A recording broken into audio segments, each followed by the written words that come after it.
Welcome to our monthly Pan-African roundup on popular struggles and solidarity campaigns. NUMSA secures wage increase for Eskom workers. After rounds of negotiations, the National Union of Metal Workers of South Africa has secured a major victory for Eskom workers, a 3-year agreement that includes a 7% wage annual increase among other items such as a housing allowance. We needed to quickly get to a settlement, and we think that for workers securing 7% for 3 years and improving their housing in that period by 7% is a strategic victory for workers.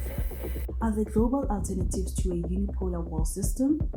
The National Union of Metal Workers of South Africa hosted a discussion led by NUMSA General Secretary Ivy Jim and Socialist Party of Zambia President Fred Mende on geopolitics, the upcoming BRICS summit and its possible resolutions. The BRICS meeting is not coming to discuss war. It's not coming to issue threats to anybody.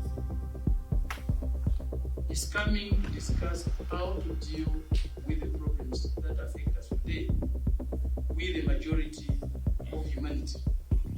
What are the problems affecting our people today? It's growing poverty, growing inequality, growing unemployment, and also increasing degeneration of the environment. These are what the BRICS leaders are coming to discuss in South Africa. Moroccan agents assault former Sahrawi political prisoner and besiege her house in the occupied territory. A trade unionist and prominent human rights defender, Mahfouda Lefka, has been unrelentingly participating in the struggle for Western Sahara's liberation from Moroccan occupation despite torture, imprisonment, and threats of rape. Mahfouda is also the head of the Sahrawi Committee for the Defense of Workers arbitrarily expelled for the Moroccan state. She has been on the front lines of several struggles in the occupied territory, organizing protests for the Western Sahara's independence and workshops with human rights organizations, said Babu Zaid Lebihi, president of Collective of Sahrawi Human Rights Defenders. Moroccan security agents stationed outside her house in the occupied territory capital El Aoun since the 4th of May have physically assaulted Mahfouda, her husband, and her 2 brothers who have been stopped from visiting her. LGBTQ Ugandans face deadly threats as anti-homosexuality bill signed into law.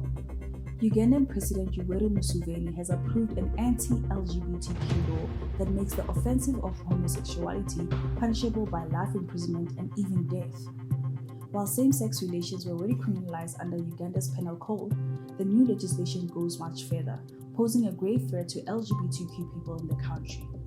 The bill was rushed through Parliament in an apparent violation of its own rules of procedure, which dictate that the legislation must consider for at least 45 days at the parliamentary committee level to provide time for consultations.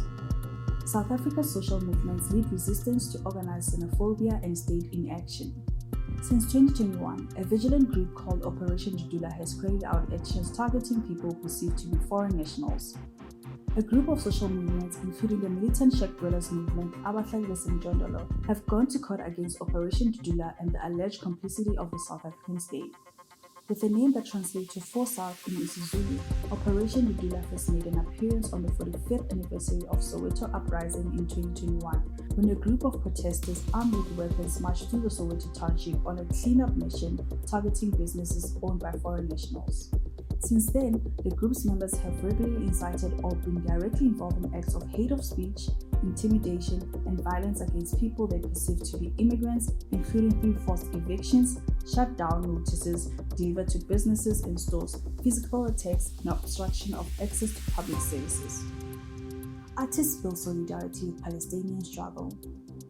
The Palestinian struggle has confronted atrocities at a level impossible to express in a few numbers of words.